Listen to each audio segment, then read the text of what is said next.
So I will start our presentation with the Green Rights Coalition, and Professor Robinson will join us shortly. I'm Victoria Lichet. I'm the Executive Director of the Green Rights Coalition, and I'll be your moderator today. Before we begin, I'd like to let you know that the webinar will be recorded, and a link to the recording will be shared on our website, greenrightscoalition.org. We encourage you to ask questions during the presentations. Please use the Q&A feature at the bottom of your screen, and we'll have a dedicated Q&A session after the presentation. We are joined by a panel of esteemed experts today. We have Professor Nicholas Robinson that will join us shortly, Professor Victor Tafur, and Antonio Oposa. Each will bring their unique perspective and expertise to today's discussion.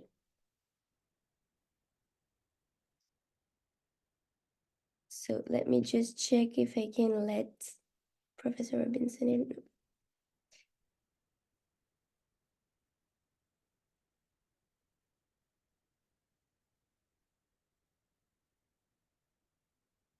So we're gathering today on the 55th anniversary of Earth Day, and the challenges we face, climate change, biodiversity loss, pollution, are significant, but so too are the opportunities for positive change. And that's what we will be talking about during this webinar.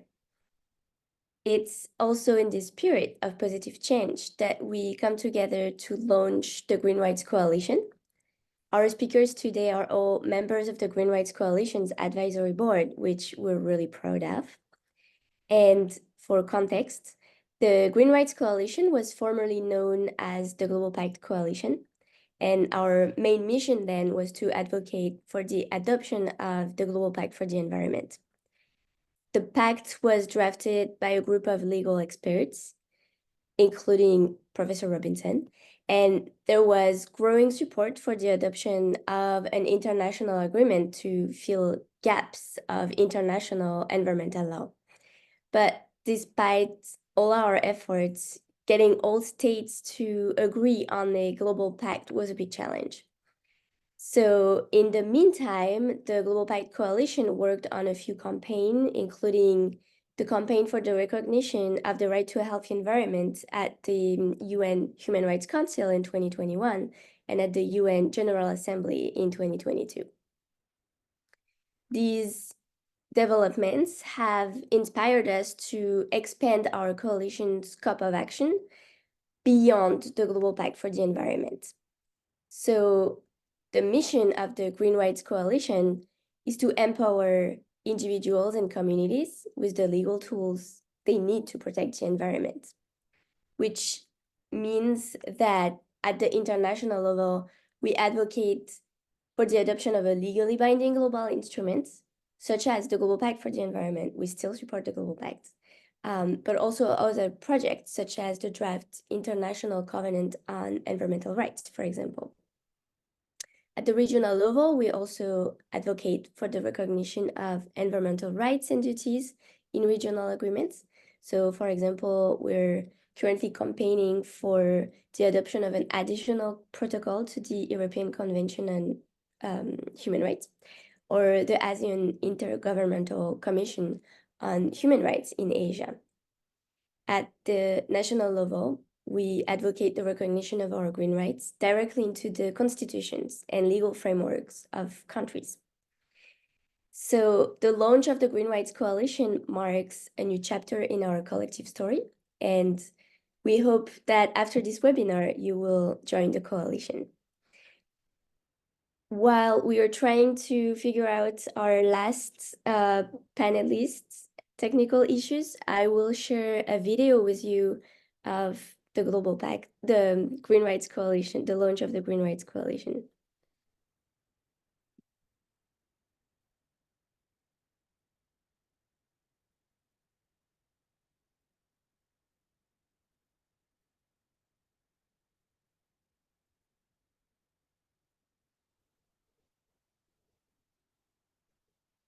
Have you ever heard of the Green Rights Coalition? We're a global movement uniting people to champion a new generation of fundamental rights linked to environmental protection. Our green rights. Our planet has been on fire for too long. The time has come to unite instead for our rights to a healthy environment.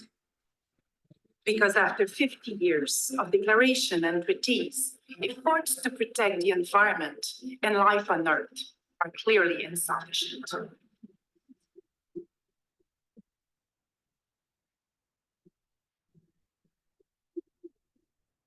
Because on a daily basis, we witness the collapse of biodiversity and put life on Earth at risk. Because climate change threatens our way of life. Because air, soil, or water pollution doesn't stop at country borders. Because beyond our difference and our origins, all living beings form the community of life. Because we need to ensure our planet's ability to produce renewable resources for generations to come. Because technology and technical rules alone cannot solve the environmental crisis. Because we need values, we need principles, we need to rebuild our society on new foundations. We need to make a pact with nature, a pact that binds us all together as inhabitants of this planet. We need a new pact to recognize our human rights and duties. A pact that can become the foundation of a new social contract for humanity. A contract that allows us to protect the environment because it's the best way to bring people the possibilities of a better life. A pact that recognizes the right of everyone to a healthy environment, that recognizes the duty of states and citizens everywhere to take care of people. A guiding compass that will enable access to information, justice, and process for citizens of the Americas and the world. Act that answers to young generation, civil society, all of us, actually, because we need to lay the foundation for a new and more united world to better protect our planet and mankind. The Green Rights Coalition champions this new social contract. We advocate the recognition of green rights at the national, regional, and international levels to ensure the fulfillment of other human rights and to protect the planet. The United Nations is ready to act. The General Assembly has adopted a pivotal resolution recognizing the right to a healthy, clean, and sustainable environment. This is a first step, and we need to go further. We call on states to recognize environmental rights and duties in a legally binding treaty. We need to recognize our green rights in every continent, in Africa, the Americas, Asia, Europe, and Oceania. At the national level, we also push for the recognition of green rights in states' constitutions. A secure climate, clean air, safe water, sustainable food are not merely privileges. They are fundamental rights that must be observed and respected by everyone. Because there is only one planet, we have no choice. Today, time has come to wake up and stand up for your green rights.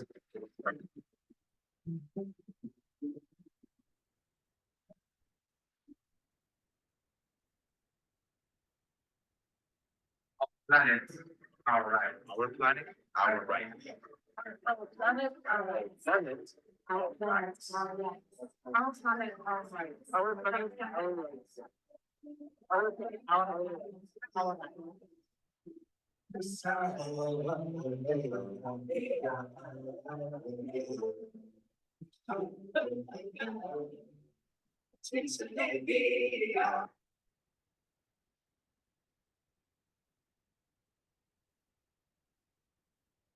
Thank you, everyone. Now we will begin our session with Professor Tafur, who will delve into the Inter-American Court for Human Rights, the International Tribunal for the Law of the Sea, and the International Court of Justice Advisory Opinions. Professor Victor Tafur is an adjunct professor at Pace University's Elizabeth Hope School of Law. He is the Associate Executive Governor and a representative to the UN in New York of the International Council of Environmental Law, which is our co-sponsor today. Professor Tafur, the floor is yours. Thank you very much. And on this Earth Day celebration, we welcome this launch of the Green Rights Coalition. And we'll just try to inform or collaborate or start a dialogue with others on how to move this forward. But in the meantime, today, let's try to focus on a few uh, current events, ongoing situations that are going to help build this coalition and build this movement. And I will start. My role today is just to spend about 10 minutes telling you about what the courts, the International Courts of Human Rights and the Tribunal of the Sea and the International Court of Justice can say and are expected to say in regards to what we started talking about, this need to move this forward a next step. The interesting aspect of this story is that the courts are joining this dialogue not in an adversarial situation, but in an advisory role, which opens up kind of a new dimension. We've heard recent cases, and we've heard the need to move forward, as Victoria explained, for the lack of a overarching convention, treaty, covenant on this topic, and also because the contested cases have taken us very, very far, I would say, but also have limitations. And once you make progress, and cases could take years and years, then there's a need to build something more and more quickly. So that's why this scenario of advisory opinions brings us new lights, new opportunities. So I'll do a very quick rundown of the main three proceedings that are happening at this time. So I'll start with the Inter-American Court, which actually has hearings starting tomorrow. There'll be 3 days of hearings on the submissions, and I'll fill you in the whole story. But I'm going to I will start with where we are in these three cases, and then fill you in, kind of making it more of a dialogue. So as I was saying, the Inter-American Court will start hearings tomorrow, not in San Jose, Costa Rica, it's home, but in the Caribbean, in Barbados.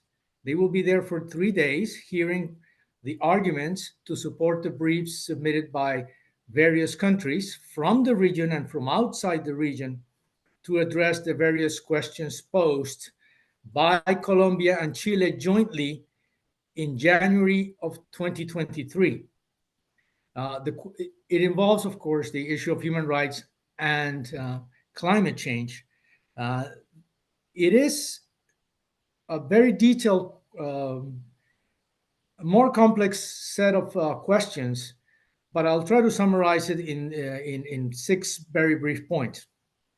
The questions posed by Colombia and Chile first call for what is the duty to prevent in the Inter-American system, what is the scope, what are the measures, and it actually gets into some of the tools, environmental impact assessment, what are the principles. So this is kind of the main starting point, the duty of prevention. Second, it gets to the right of life, and it does invite the discussion also of the Escazú Convention. And you probably noticed Victoria didn't mention Latin America in her quest to have a regional document, because it exists in the last few years, or at least for the last 2 or 3 years. It has been in effect already. It's a very strong, or a step up, because strong, I would say, is, you can take that word in various ways, but it's just a more precise way of advancing the right to a healthy environment, and how, with the access to information, and how to protect even environmental defenders. So this second question for the advisory opinion addresses that point, or will invite the court to address that point. Third, the right of the child and the right of future generations. So the court will have a chance to say on that front what's the status. Fourth, consultation and on the various aspects and how it should happen. Fifth, the issue of environmental defenders, as I just said. And last, the question of CBDR, common but differentiated responsibilities in this context. So it's a bit complex, but I think altogether it will invite the court, Inter-American Court, to review the wide span of issues. So I think that's an interesting part. So coming to the situation where we are now, the countries and many NGOs, because this is unprecedented. Over 200 submissions have been received. The Inter-American system is very open, very inclusive. Academic institutions, non-for-profits, companies, in addition to countries, can submit, and the court takes this very strongly. That's why this is a very unique situation where they are having actually two hearings. The first one is the one that's starting tomorrow for 3 days in Barbados. After that, the court is going to move to Brasilia, and there they will hear some of the Latin American countries that are in the South Cone, and then they will move to the middle of the Amazon, again unprecedented, for 3-4 days to hear arguments from. In addition, I didn't mention indigenous communities have built the Inter-American system very strongly, so they will be there and will be heard. So that's where we are with that proceeding. They will rule probably this by the end of this year or beginning the next year. So that's where we are with the Inter-American Court. It's of course under the convention, Inter-American Convention on Human Rights. There is a right to a healthy environment in the Latin American system under the Protocol of San Salvador. But I would say even beyond the conventions, in the Inter-American system, it has been the court that has built this right. So I move quickly to the other two. The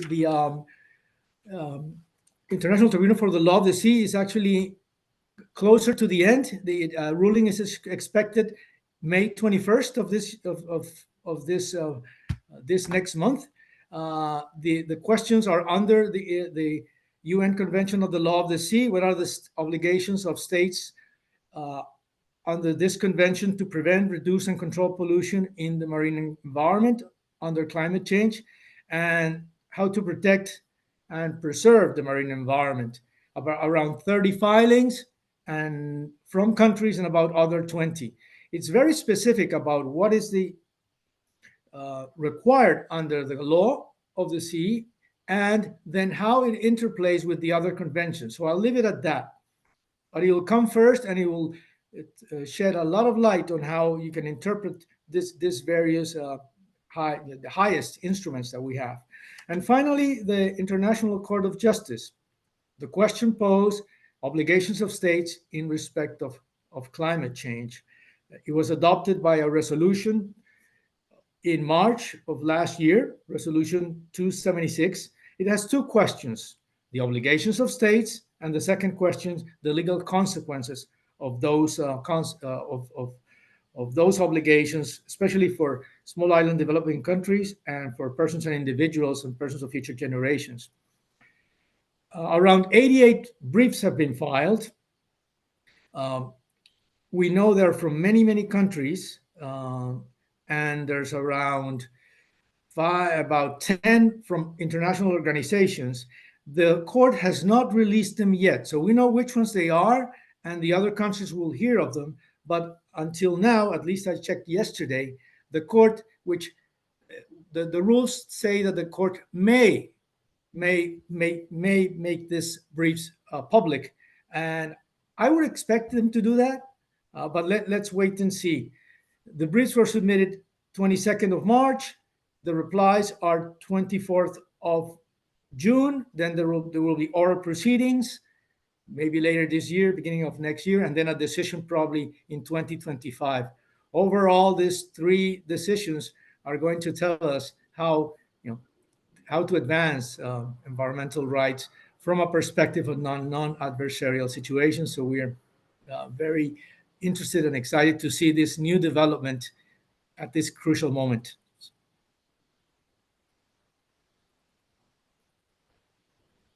Thank you, Professor Taffer, for sharing your insights on these advisory opinions.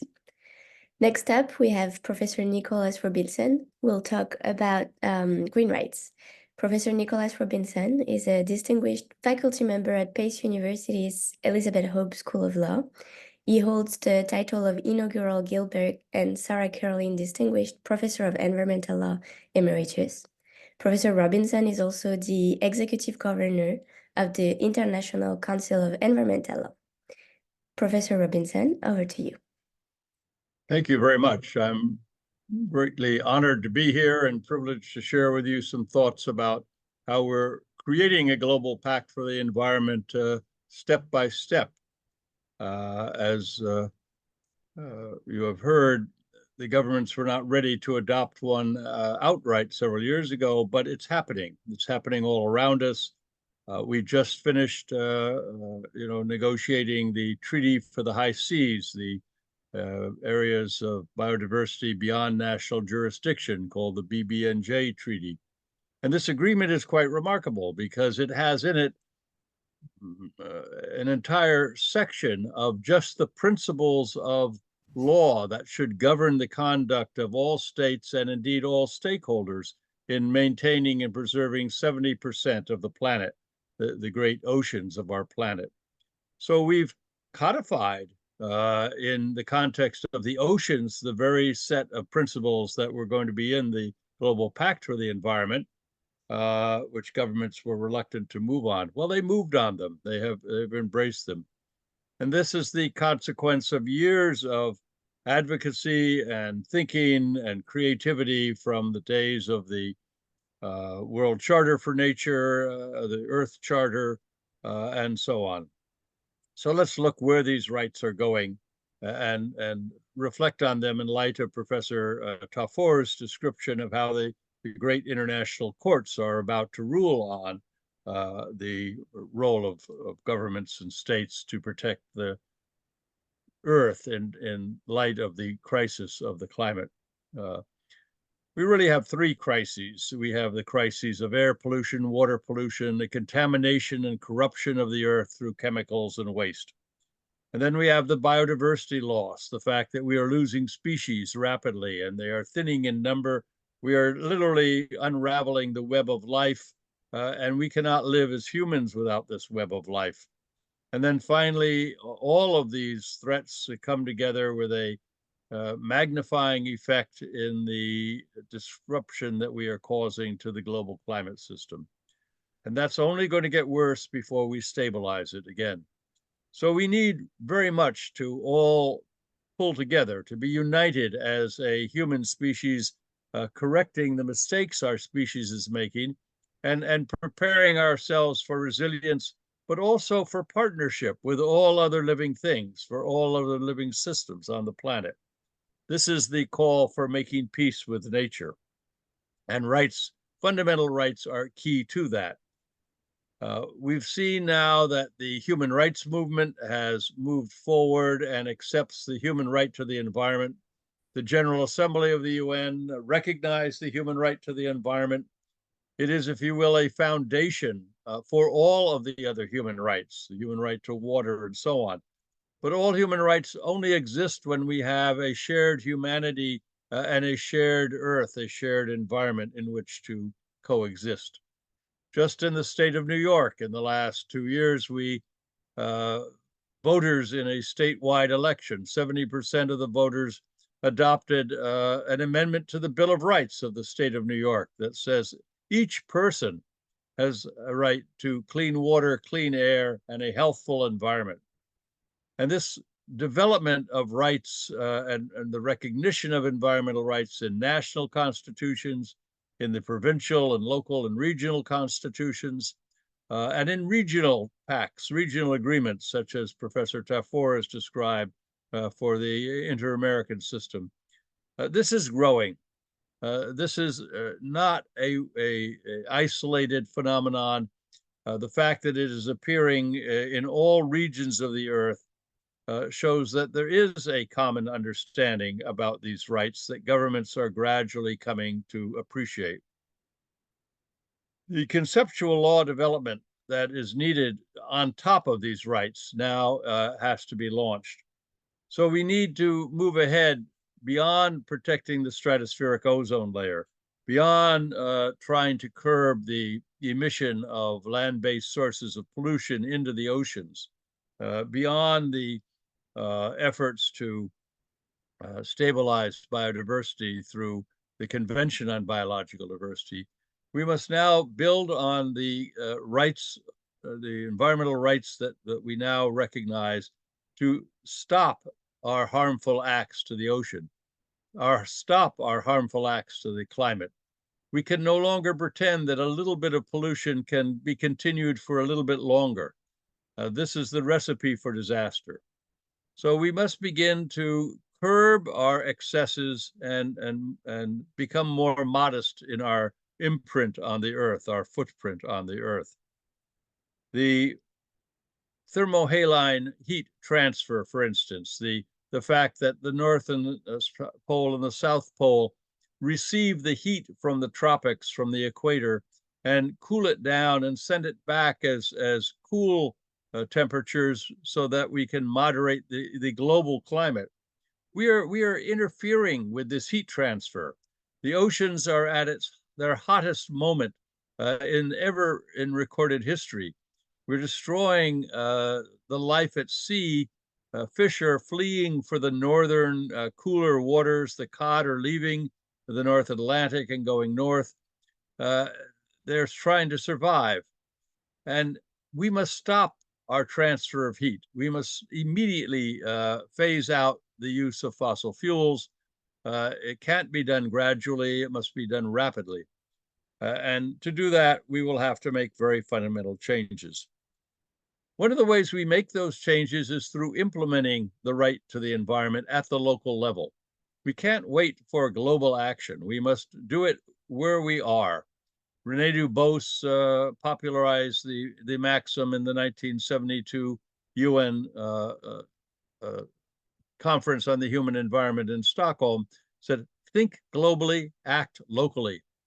Well, it's been some time, more than 50 years, since that maxim became popular, but now we must embrace it with all the more energy. We must begin to act locally to stop the pollution of our local streams and lakes, to clean up the shores of our coast, to insist that no more waste be dumped into our rivers that dump into the sea. We can't wait for national governments to make this decision because the waste is coming locally. It's coming from the local villages and towns and provinces. They control that waste and they can stop it, which means we can stop it because we are the people making that waste. It's very important that we take personal responsibility for the principles and the obligations that the Global Pact for the Environment has advocated. We are doing it. We are protecting natural areas all around the world. One of the great accomplishments of the last couple of years is a pledge to set aside 30% of the planet as protected areas by the year 2030.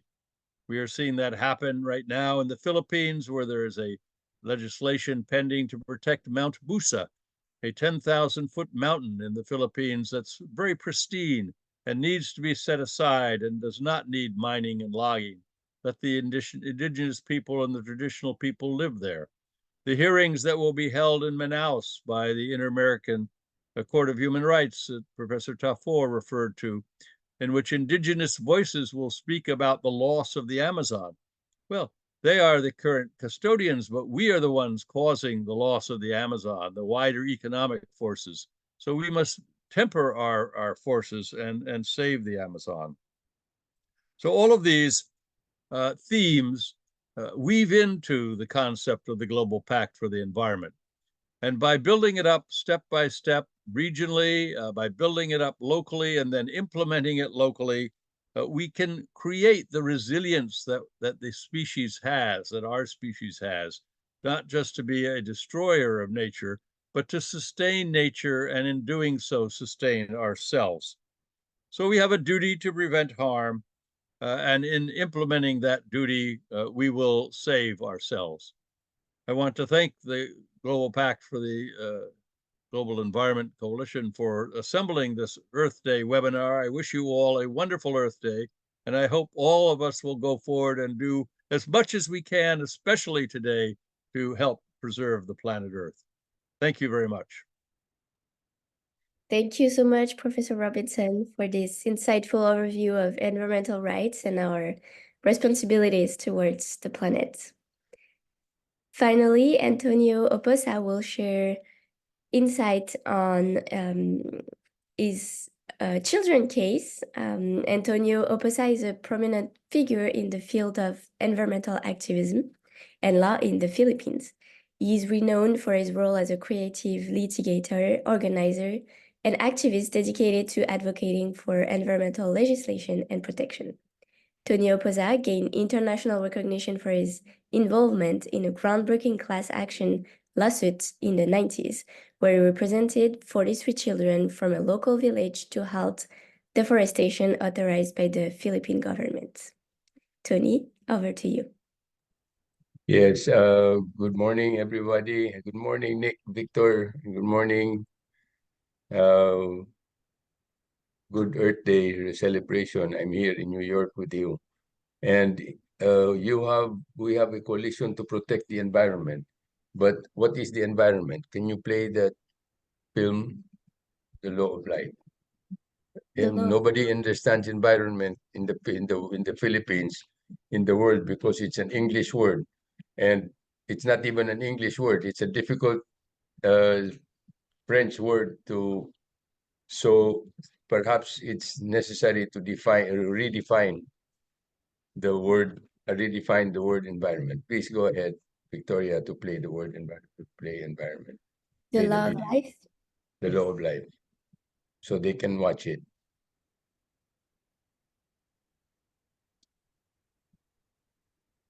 No, not that one. Yeah. There. Yes. The Law of Life. What is the environment? Is it about the birds and the bees and the flowers and the trees? Or is it about life and the sources of life, of land, air, and water? The trees and the forests are the heart and the lungs that give us air to breathe. The land and the soil are the skin and the flesh that give us food to eat.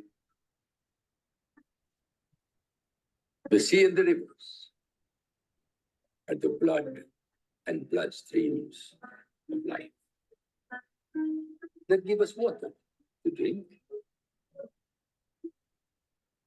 They are the vital organs of life. Land, air, and water below life.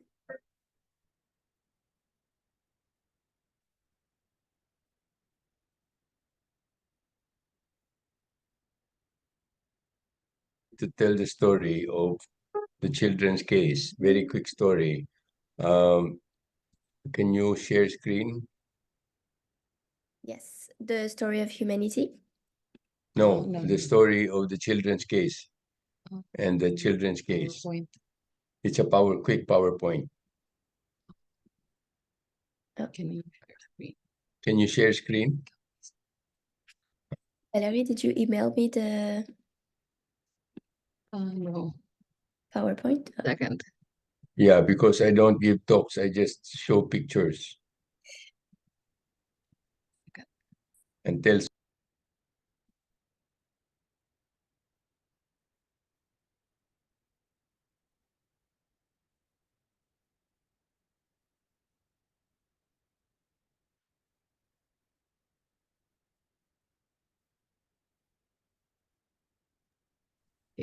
Can you share screen? Well, as long as I can't share. Wait. Hold on. Can you send me the PowerPoint? I will share my screen. No, it will be too long. It is too long. Never mind. Anyway, as early as 1990, a young crazy lawyer filed a case filed a case in the name of 43 children from all over the Philippines at the height of the logging industry in the Philippines. They were all in politics. They were all had money to stop all logging in the Philippines because it was disclosed. There was legit data disclosed that we were cutting them down. There were 800,000 hectares left of forest, and we were cutting them down at the rate of 120,000 hectares per year. So that in 7 years, there's not going to be any forest left. And environment, who cares about the environment? But if we do not have air to breathe for 3 minutes, we do not have life. If we do not have water to drink for 3 days, we do not have life. If we do not have food to eat from the soil in 30 days, we will not have life. So this case was filed named in the name of the children and on their behalf and on behalf of future generations. Of course, the lower court dismissed it outright, and that crazy lawyer went all the way to the Supreme Court, and stars aligned. It landed on the desk of a man, of a son of the soil, a man who is a true lover of the earth. And so he wrote those beautiful words. He wrote those beautiful words, kadali lang. He wrote those beautiful words that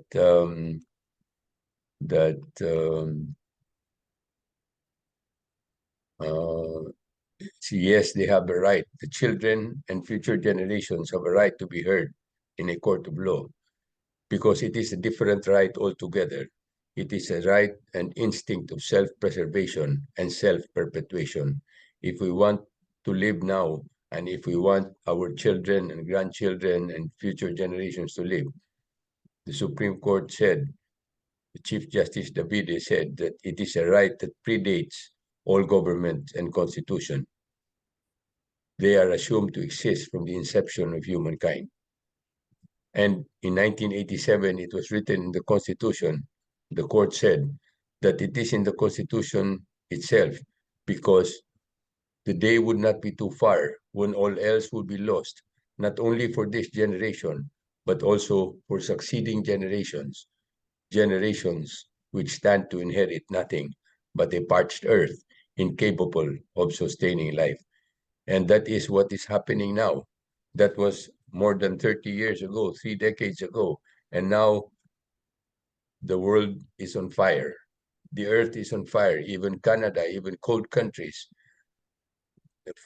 all the way, it is on fire.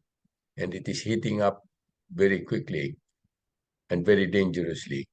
So please play the film Humanity Must Move from Vanity to Simplicity.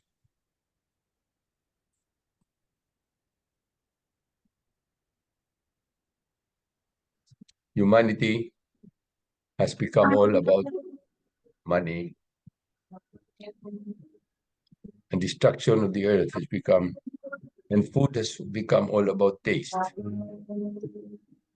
And lifestyle is all about waste.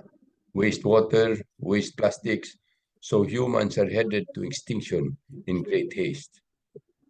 So how can we solve this? Maybe food can be made more healthy and more animal friendly. And lifestyles can move from vanity to simplicity. So please tell us a good story of how humans are helping our earth to be safe and clean, healthy and happy. That's my simple message. Okay. Enough.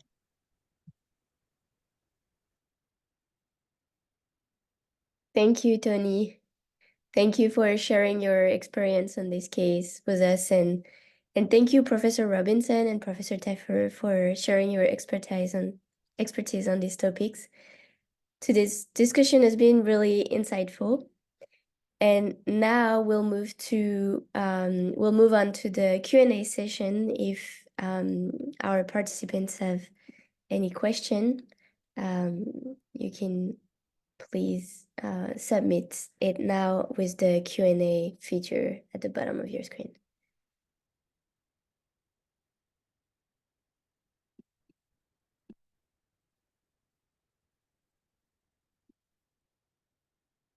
Well, I don't see any question.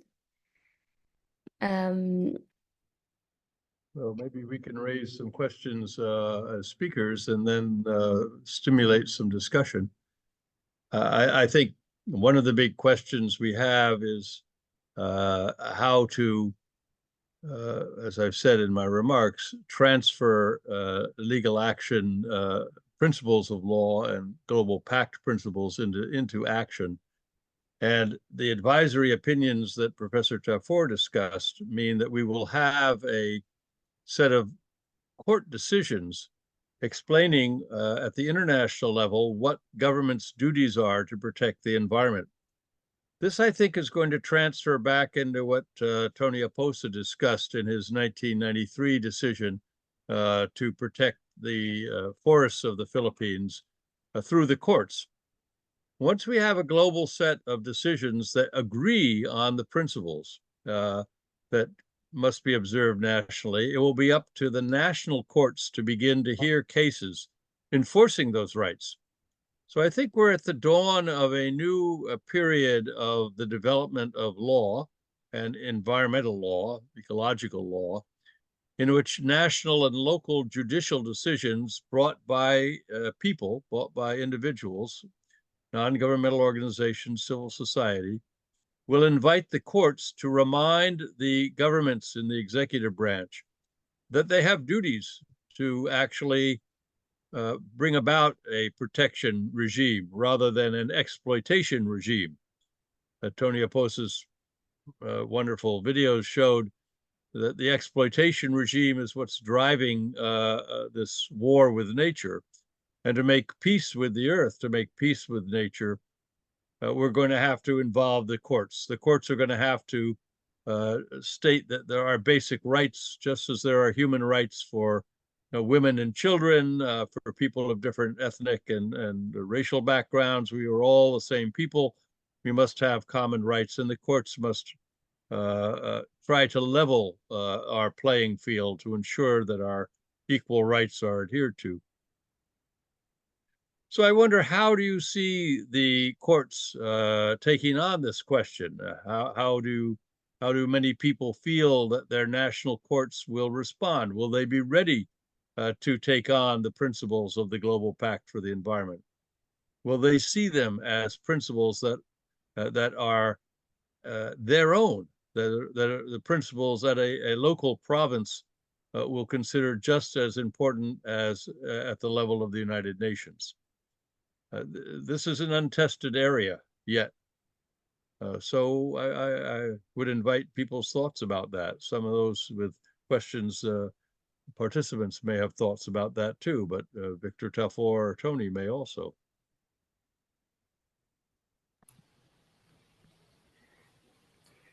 We have one of the participants asked, what can we do to support the coalition? And that would also be a good question to respond to. I think obviously the coalition will be supported when people act in accordance with the principles of the coalition. So how we take on the coalition's principles and bring them into our own lives, our personal lives, the lives of our families, the lives of our villages and our neighborhoods, our communities. We must begin, as they say, to walk the walk, not just talk the talk. We have to implement the principles. We must also support the Global Pact's communications techniques like this webinar. We're going to have many more webinars. The education about the principles of the Global Pact must become worldwide at all levels. Of course, this takes a lot of personal help, but we must each learn to give educational programs for our friends and neighbors and communities. We must also provide some financial support for it to make it possible to pay for some of the technological access. We now have a unique set of tools in the internet and in communication that bring us directly in contact with people everywhere. But these tools must be used constructively and positively. And these are very important concepts. So let me just continue on that thought. I think Professor Robinson mentions probably the most powerful one is when we are working with our communities or our own areas of influence where we can have some impact. But in order to do that, we need to be informed. And some things are happening very quickly. And that's why this space to communicate and this role that the Green Rights Coalition is taking is so central. So let me give you an example. Today, Earth Day used to be a big event at the UN, big celebration, especially of the Mother Earth, recognizing Mother Earth as such, the concept of Pachamama, and there were many dialogues. This year, actually, there's no such a dialogue, which is in a way surprising and disappointing fact. On the other hand, it reflects the reality that especially the countries and others are interested in other things, and this one was left to the side. And if you're not there constantly arguing for things, things can actually go on. We took it kind of as a given that it will happen every time. So that's that. So it's good to have that out there. But also something interesting is happening today at the UN, which is there are going to be informal consultations for a summit in September about the existential threat posed by climate change. So in the middle of all the other discussions, it has some countries championing for their survival have taken this step by step and will be holding consultations to take this to the higher level. So knowing that those efforts of the young people of all of us taking it to a step where then the big decision makers have to really think and move forward or not is the one that has taken us first to this advisory opinion, because it was agreed last year without any vote against, and 2 years ago the right to a healthy environment, which was at the level of the UN General Assembly, previously at the Human Rights Council, previously in other, but it was also a few countries that led the charge. Now this third level is this countries pushing, because nobody else is going to do it for them. So you need support at all levels. Also in September, there's going to be the Summit of the Future with a Declaration on Future Generations. It may bring us some general statements, some empty promises by some, but on the other hand, you have to move slowly and you also have to fill that gaps. So if we put all together everything we've been discussing today, the territory becomes even more challenging next year to implement it. So I think that's kind of the invitation. It's a mix of things, but we're on the positive side, and that's why I probably have a question for Mr. Oposa, because he has been talking about this concept of hope. He told us we don't know what environment means. So Tony, if you're still there, can you tell me what hope means for you? HOPE. Yeah, how do you spell hope, Victoria?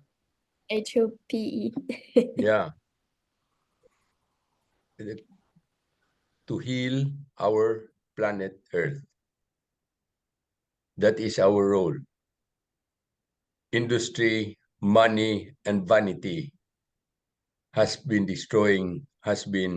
injuring, damaging the vital organs of life.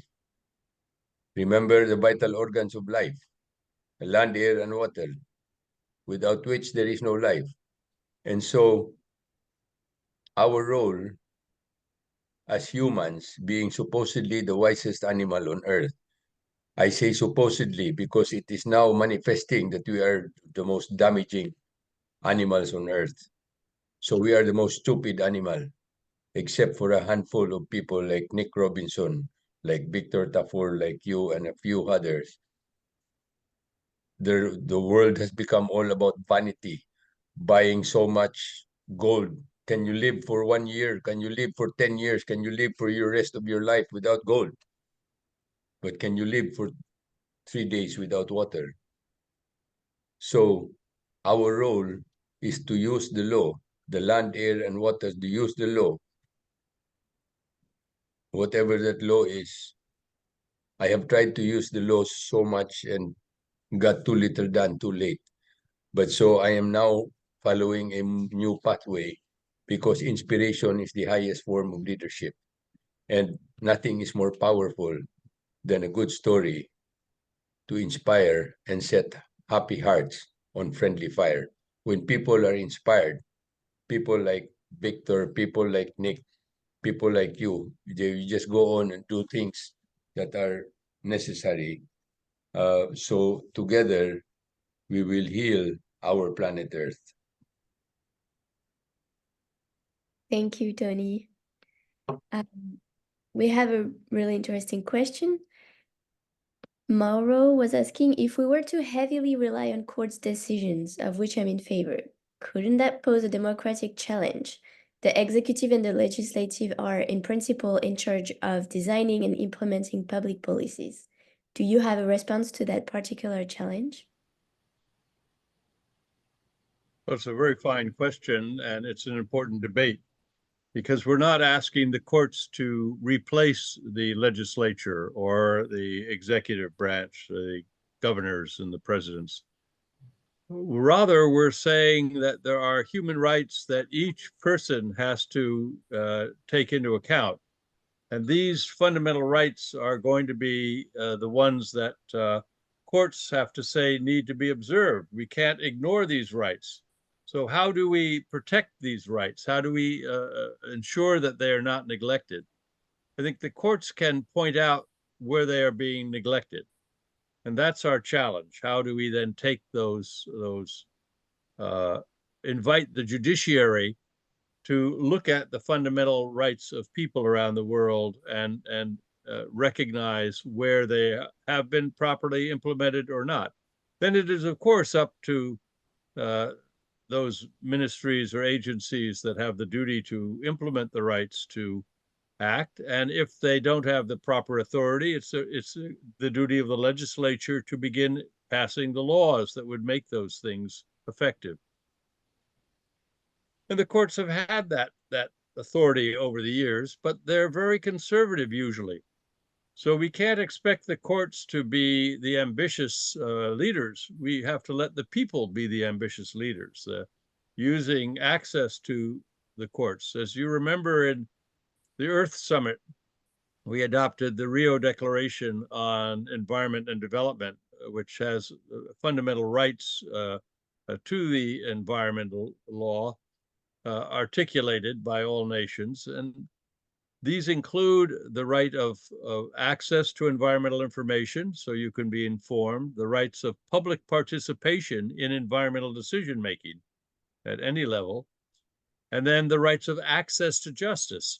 And the access to justice is that recourse to a higher authority of the judiciary to ensure that the basic rights are there. But none of that happens without civic participation, without the activity of the public and public participation. So those have been taken up in treaties. We have the Aarhus Agreement in Europe and more widely. It's open internationally to state accession and participation.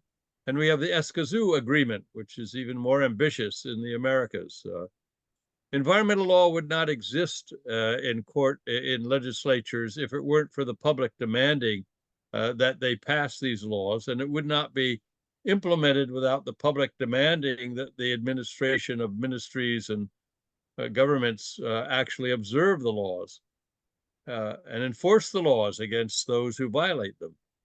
And the courts also have a role in that enforcement process.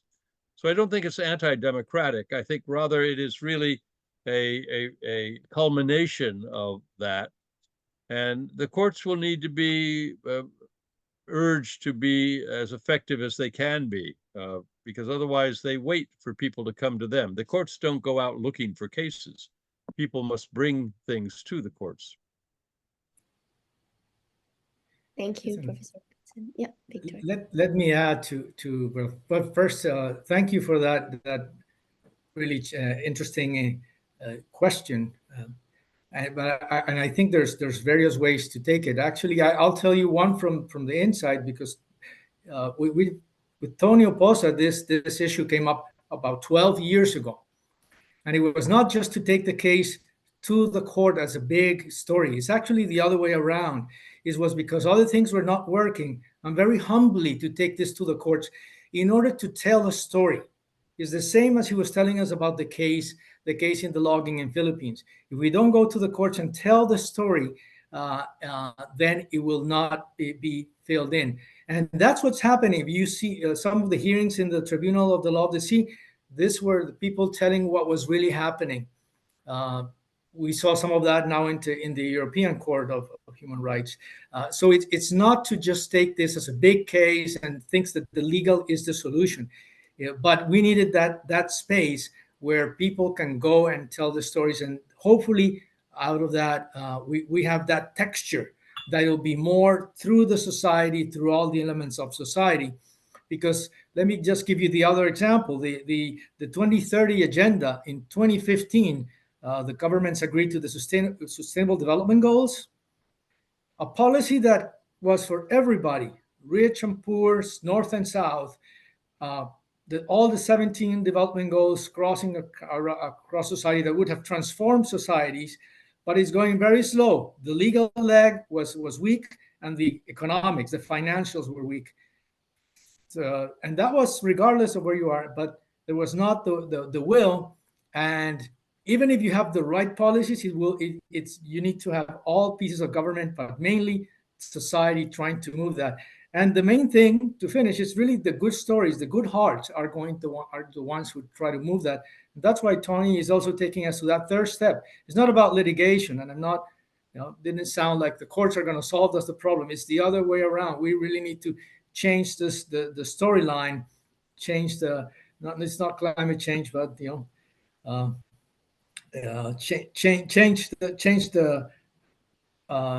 change the storyline so that we can then be proactive. So maybe Tony can finish it off if he wants to. Yeah.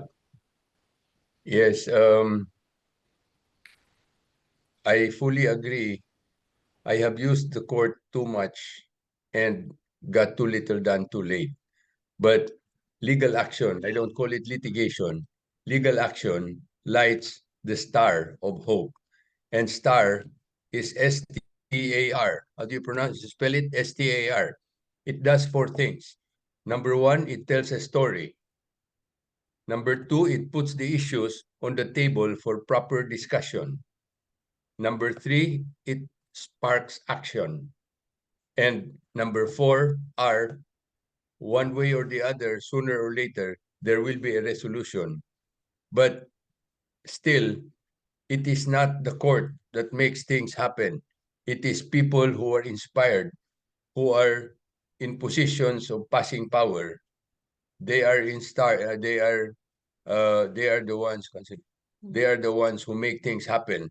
Like a legendary mayor whom Nick Robinson and Victor Tafour had the chance to meet in 2019. He was a legendary mayor of a beautiful city in the Philippines, and he made things happen without laws. He made things happen, and he banned mining. He banned logging in the entire Puerto Princesa, and yes, and also the the problem is people in power are always passing through. And when other people take over, they change the policies. That is what makes it discontinuous. But with people knowing that the land, air, and waters of life must be protected, then it must be the people rising not to power, but empowering continuously empowering the local and the national officials, because the power of the people is more powerful than the people in power. Thank you, Tony. We have another question. Why do you think implementation of global agreements on the environment has proven so problematic? What needs to change, and how do we bring about such shifts? Well, you know, the worry about international agreements and being problematic is that people expect them to be implemented immediately upon agreement.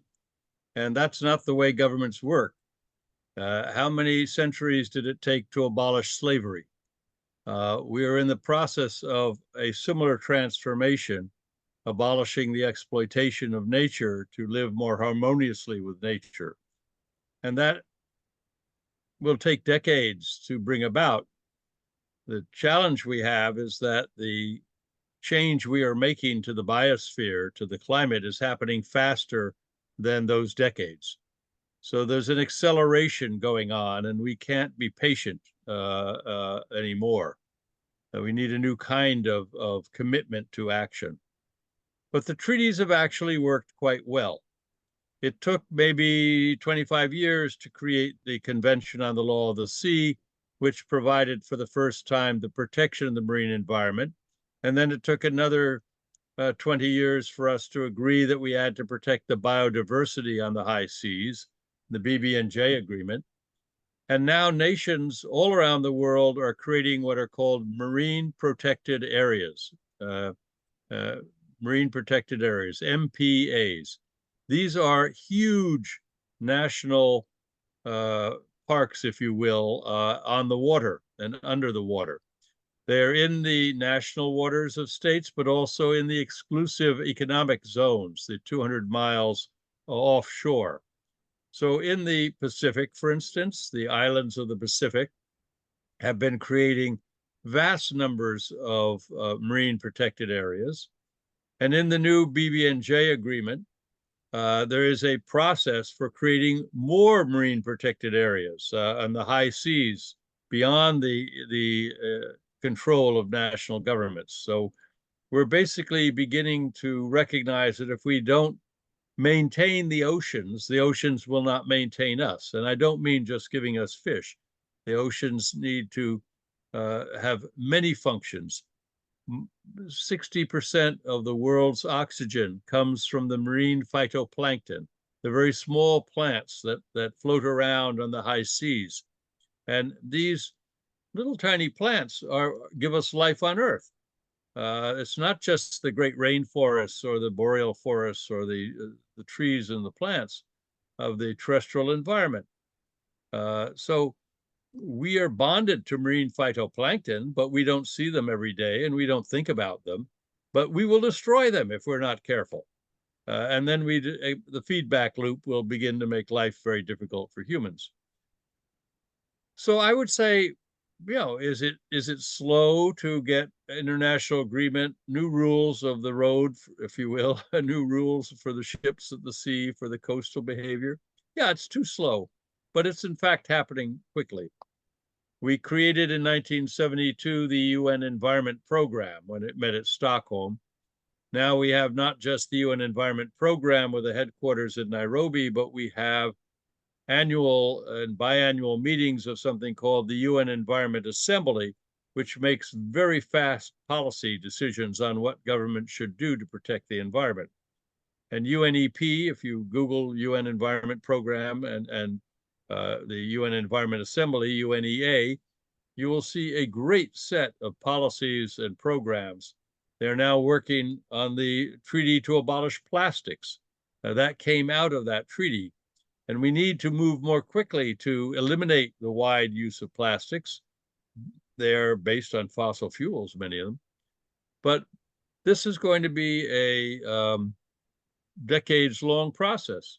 We've already contaminated the earth with plastics, but how do we get control to stop that process and then compensate for its damaging effects? So this is why I think this panel has been talking about the international opinions in the courts and the role of the courts, because the courts can begin the process of accelerating government behavior by pushing for the immediate observation of rights. When you're given a right to breathe, do we say, oh, we'll get around to giving you your right to clean air in 20 years after you're dead? Or do you want the right to breathe now? If you suffer from asthma, you don't want air pollution right now because you can't breathe and you have to go to the hospital, the emergency room. So recognition of these rights should not be postponed, nor should the acceptance of a common pact, a global pact for the environment, be postponed. I think, as I said in my remarks, we're seeing that pact emerge step by step all around the world at the same time. Now we must link all the dots, pull everything together, and say we have a united whole. Thank you. We have one last question. Who is best positioned to represent nature's rights and bring these cases forward to the courts? And do you envision these rights playing a bigger role in inspiring legislators to implement duties and policies protecting the environment?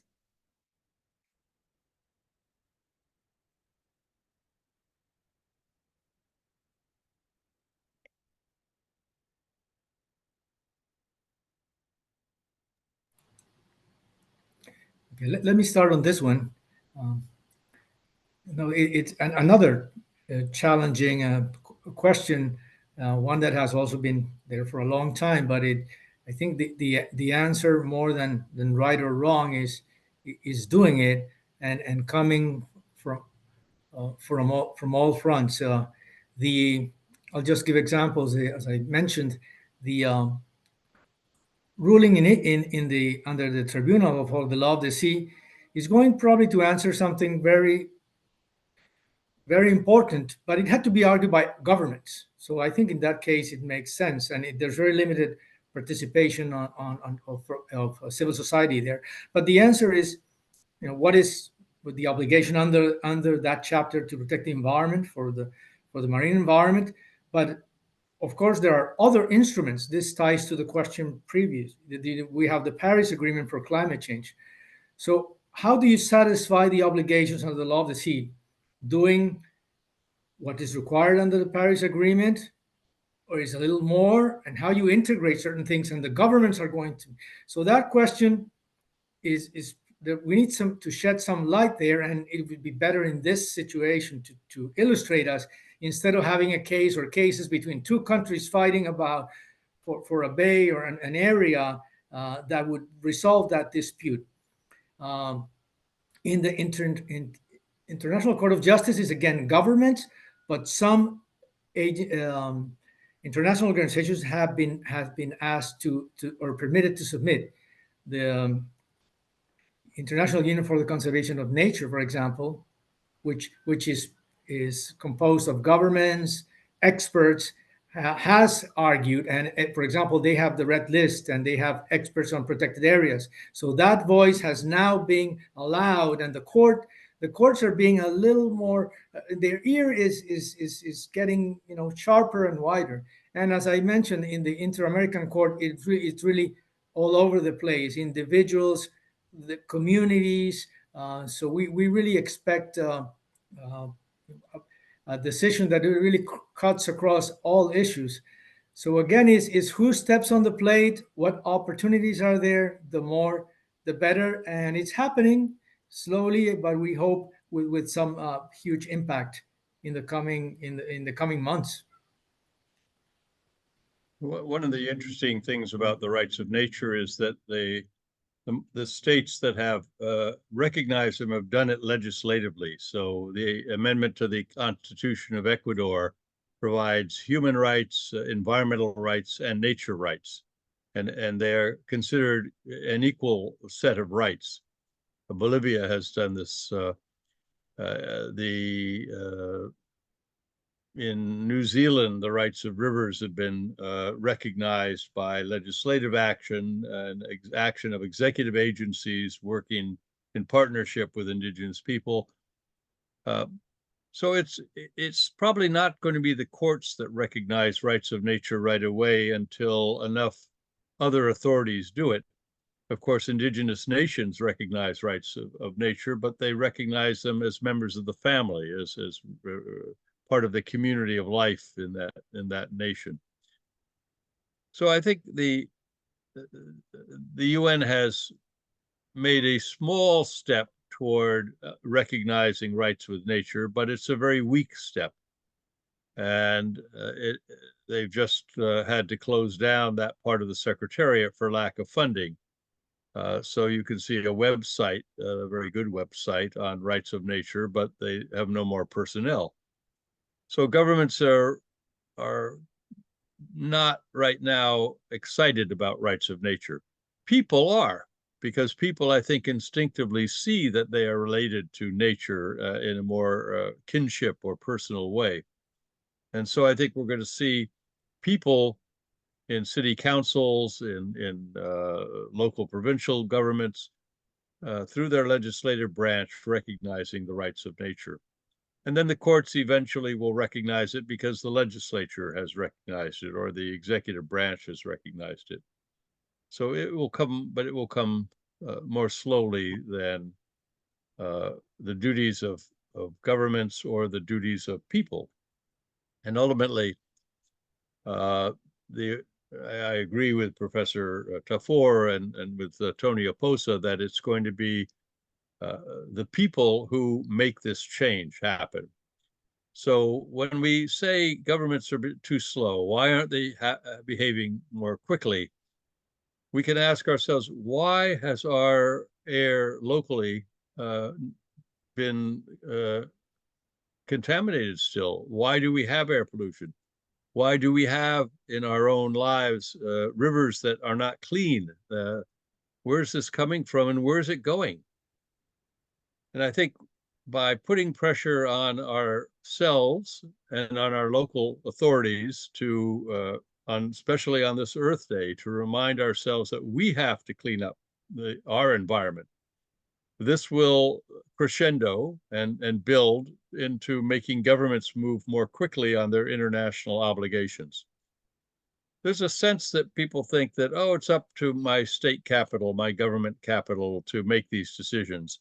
Or once the governments have agreed on a treaty, it's now up to the international treaty to make the change happen.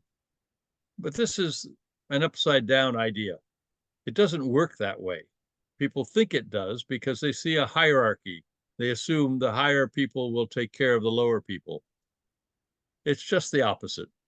The only reason we have international self-determination in nation states is because local people bond together and say, we are a nation. And they then want their national culture to persist. And we all have some things in common, such as the oceans, that we're gradually beginning to become good stewards for, good managers of the oceans. But ultimately, it's you and me, which is why this webinar is so important, and why the educational efforts and the activist efforts of the Global Pact for the Environment Coalition are so important. We must bond together, you and me, and make the change happen. I totally agree. Thank you, Professor Robinson. Thank you, Professor Tefur. We don't have any other questions, so I would like to thank you, Professor Robinson and Professor Tefur, and Tony Oposa, who had to leave. Thank you for your insights, for sharing your insight with us. And a big thank you as well to all of you participants who joined us today on Earth Day and for your engaging questions. Have a wonderful day, and we hope to see you again at our next webinar.